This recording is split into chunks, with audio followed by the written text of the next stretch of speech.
వెళ్ళి వారికి ప్రత్యేకంగా ఏర్పాటు కూడా చేయడం జరిగింది. కొద్దిగా ఓపిక అవసరం మనకు. హిందీ ఇంగ్లీష్ ఉపన్యాసాలు కూడా వినడం మనం నేర్చుకోవాలా. ఇప్పుడు విజయన్ గారిని మనం సాదరపూర్వకంగా సత్కరించి పంపడం మన బాధ్యత కాబట్టి వారిని ఇప్పుడు సాగనంపాలి. కాబట్టి మనందరి పక్షాన నేను మీ అందరి చప్పట్ల మధ్య వారికి సన్మానించి సత్కరించి మన జ్ఞాపకనిచ్చి పంపిద్దాం.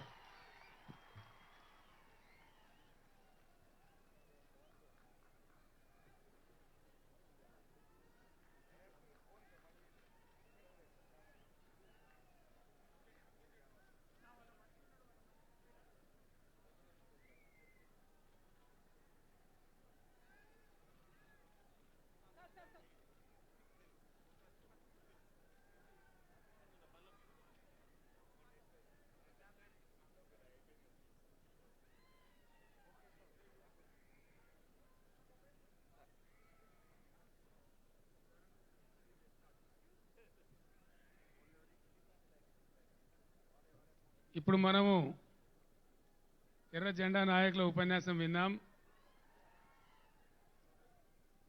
ఎర్ర టోపీ పెట్టుకునేటువంటి పార్టీ భారతదేశంలోనే చాలా పెద్ద రాష్ట్రానికి ప్రాతినిధ్యం వహించి ముఖ్యమంత్రిగా పనిచేసి ఇప్పుడు ప్రతిపక్ష నాయకునిగా పనిచేస్తున్నటువంటి ఉత్తరప్రదేశ్ మాజీ ముఖ్యమంత్రి సమాజ్వాదీ పార్టీ అధ్యక్షులు మన తెలంగాణకు అత్యంత ఆప్త మిత్రులు ఆత్మీయ మిత్రులు గౌరవనీయులు శ్రీ అఖిలేష్ యాదవ్ గారు తమ సందేశాన్ని ఇస్తారు.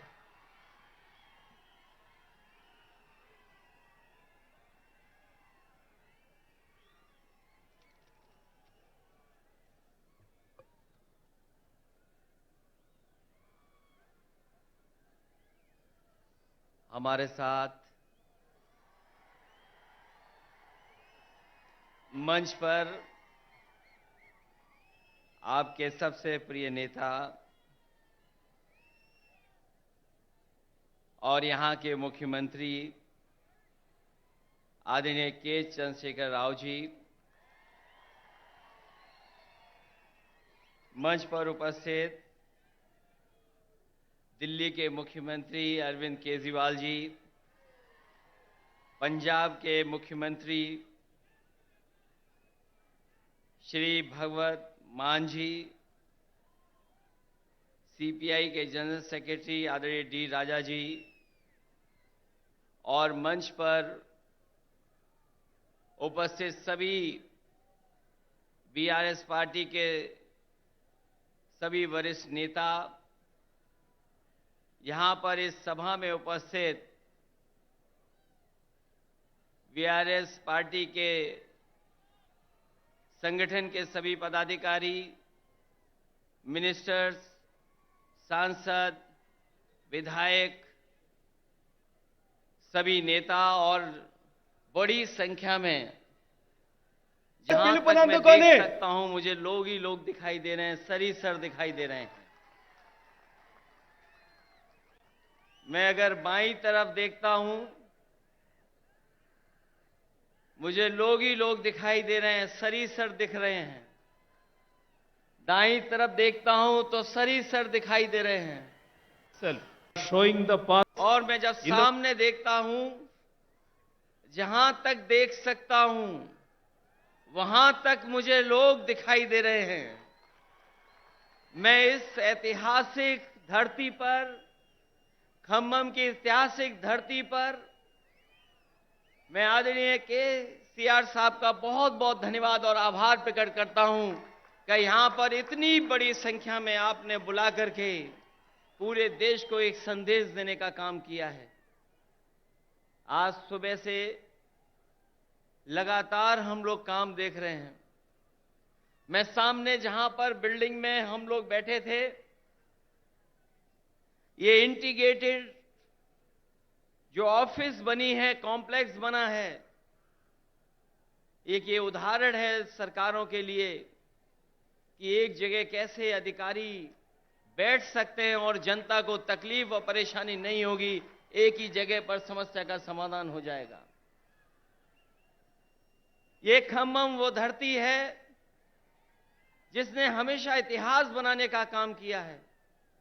यहां के लोगों ने बड़ी से बड़ी हुकूमत रही होंगी, ताकतें रही होंगी, उनके खिलाफ अपनी आवाज उठाने का काम किया है। यहां के किसान, यहां के नौजवान, अगर किसान कभी इकट्ठे हुए हैं और अपनी आवाज को बुलंद करना पड़ा होगा, तो यहां के किसान इकट्ठे होकर के अपनी आवाज बुलंद कर करके उस समय की हुकूमत को हिला के रख दिया। मुझे उम्मीद है कि आने वाले समय में जो हालात हैं देश के, जिन परिस्थितियों से हम लोग गुजर रहे हैं, जहां भारत सरकार और खासकर भारतीय जनता पार्टी, जिसकी सरकार दिल्ली में है, एक एक सरकारें जो चुनी हुई उनको परेशान कर रही है, चाहे वो आपकी सरकार हो और चाहे आपके बीआरएस की पार्टी की सरकार हो, जो सहयोग और जो मदद और जो लोकतंत्र में सम्मान मिलना चाहिए वो सरकार सम्मान नहीं दे पा रही है। समय समय पर रुकावट कैसे पैदा हो, नेताओं को कैसे परेशान किया जाए, उनके खिलाफ क्या साजिश की जाए, उनके विपक्ष के लोग जो उनके सामने खड़े होकर के सवाल पूछते हैं, उनको किस षड्यंत्र से उनको दबाया जाए, उनकी छवि कैसे खराब की जाए, ये भारतीय जनता पार्टी की सोची समझी सी रणनीति के तहत काम कर रहे हैं। जो संस्थाएं हमें न्याय देना चाहती हैं, जहां से हम न्याय के लिए पुकार सकते हैं, उन संस्थाओं को भी दबाव बनाने का काम अगर कोई कर रहा है तो भारतीय जनता पार्टी कर रही है। अभी कल ही भारतीय जनता पार्टी की मीटिंग खत्म हुई है और उन्होंने कहा कि 400 दिन बाकी हैं। हमें तो लगता था कि ये सरकार तो वो है जो दावा करती थी कि हटेगी नहीं, अब तो वो स्वयं स्वीकार कर रही है कि अब 400 दिन हैं। जो सरकार अपने दिन गिनने लगे, जो सरकार अपने दिन बताने लगे, समझ लो ये 400 दिन बाद सरकार रुकने वाली नहीं है। अब तो 399 दिन बचे हैं। और जैसा कि भारतीय जनता पार्टी का समय समय पर जो बुनियादी मुद्दे हैं कि महंगाई कैसे कम हो, बेरोजगारी कैसे कम हो, हमारे लोग जो भारत छोड़ करके चले जा रहे हैं, कुछ लोग तो अपनी खुशहाली के लिए जा रहे हैं, लेकिन बड़ी संख्या में लाखों लोग ऐसे हैं जो धन दौलत उनके पास है, वो इस देश में रहना नहीं चाहते क्योंकि ये सरकार उनको रहना नहीं देना चाहती। इनके पास बुनियादी ठोस मुद्दे जो किसान की जरूरत के वो नहीं पूरे कर रहे हैं। आपको सबको याद होगा, यही बीजेपी के लोगों ने कहा कि हम किसानों की आय 2022 तक दोगुनी कर देंगे, किसान की आमदनी दुगनी हो जाएगी। हालांकि 2023 शुरू हो गया है, लेकिन मुझे तो ये लगता है किसान की तकलीफ और परेशानी को देख करके इन भारतीय जनता पार्टी के लोगों का 2022 अभी खत्म नहीं होगा, इनका 22 खत्म नहीं होगा। 23 आ गया, 24 आ जाएगा, लेकिन भारतीय जनता पार्टी ने जो वादा किया था कि 22 तक हम किसानों की आय दोगुनी कर देंगे, वो अभी दोगुनी नहीं हुई है। हमारा किसान तकलीफ और परेशानी में है, उसको वादा तो कर रहे हैं, लेकिन जो बुनियादी उसे मदद मिलनी चाहिए वो मदद नहीं मिल पा रही है। ये हमारा जो नौजवान दिखाई दे रहा है, ये नौकरी और रोजगार की तलाश में अपना भविष्य चौपट कर रहा है। ये सरकार कोई ठोस कदम नहीं उठा पा रही।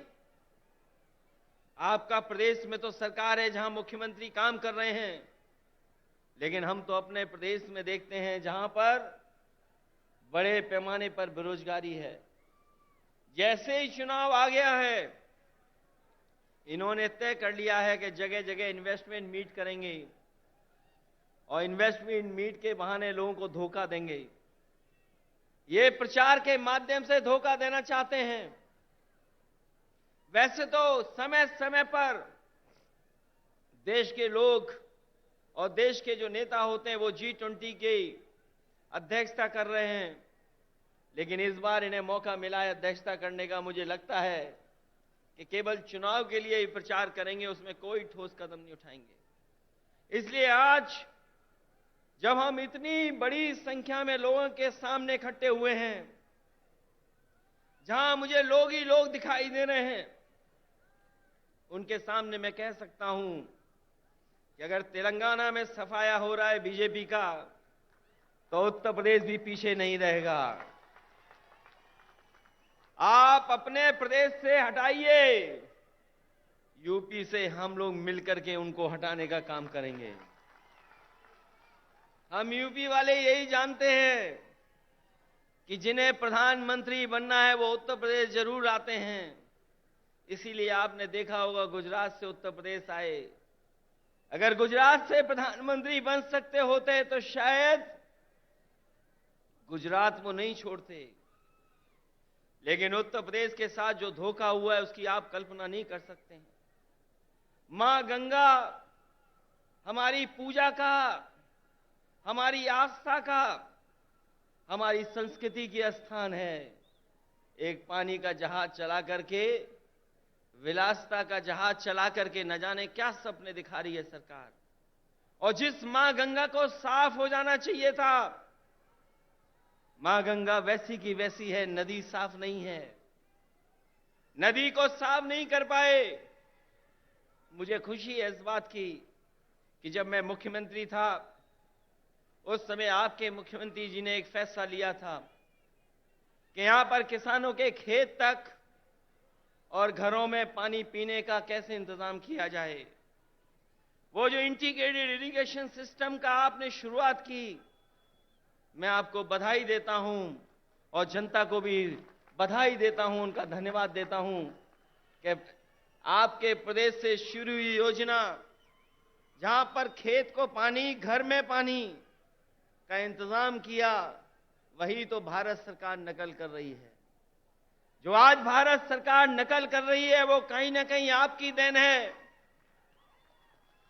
जिस सरकार ने एक उदाहरण पेश किया हो, और न केवल इरिगेशन में और भी क्षेत्रों में, मैं ऐसे सरकार के लोगों को बधाई देता हूं और खासकर मुख्यमंत्री जी को बधाई देता हूं। जहां इतना विकास हो रहा हो, वहीं भारतीय जनता पार्टी के लोग देश को पीछे ले जाना चाहते हैं। उनके मुद्दे, उनके फैसले हमें और आपको पीछे ले जा रहे हैं। इसलिए आज जरूरत है प्रोग्रेसिव नेताओं की, प्रोग्रेसिव सरकारों की। और मुझे उम्मीद है कि जिस तरीके से भारतीय जनता पार्टी ने देश को पीछे कर दिया है हर चीज में, हम सब मिलकर के जो मंच पर बैठे हैं और प्रदेशों में भी हैं, जो साथ मिलकर के काम करेंगे तो देश को एक नई सरकार भी और नए तरह का एक प्रोग्रेसिव एजेंडा देकर के देश को आगे ले जाने का काम करेंगे। मैं एक बार फिर बधाई देता हूं कि आपने जितना प्रचार करना चाहिए था, आपने भगवान विष्णु, उनके अवतार भगवान नरसिम्हा जी का जो मंदिर का निर्माण कराया, मैं आपको बधाई देता हूं। आपने काम ज्यादा किया, प्रचार कम किया, लेकिन कुछ लोग तो ऐसे हैं जो काम कम प्रचार ज्यादा करते हैं।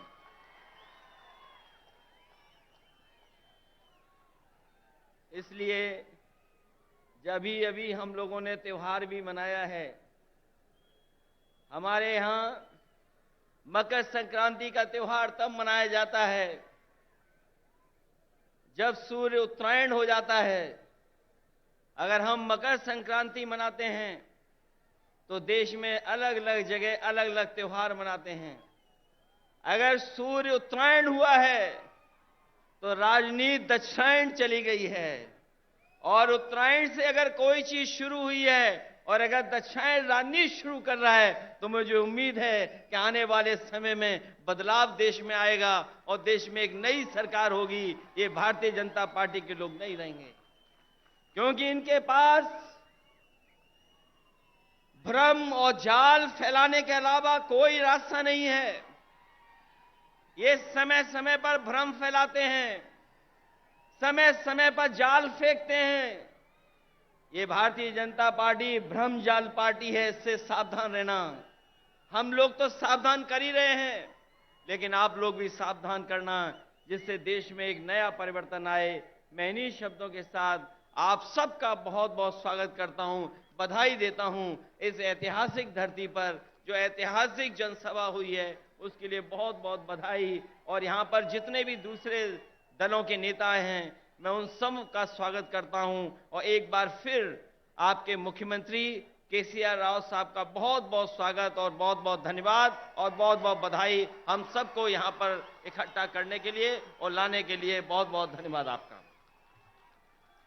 సోదరులారా, మనకు కొద్దిగా ఓపిక అవసరము. అతిథులను పిలుచుకున్నాం కాబట్టి కొద్దిసేపట్లో నేను మాట్లాడతా. ఇప్పుడు గౌరవనీయులు కమ్యూనిస్ట్ పార్టీ ఆఫ్ ఇండియా ఎవరైతే తెలంగాణ రాష్ట్రం ఏర్పాటు కావడానికి నేను ఢిల్లీలో ఎక్కే గుమ్మం దిగే గుమ్మం అన్నట్టుగా పార్టీ ఆఫీసుల చుట్టూ తిరుగుతుంటే మన బాధ చూడలేక రాజా గారు డి రాజా గారు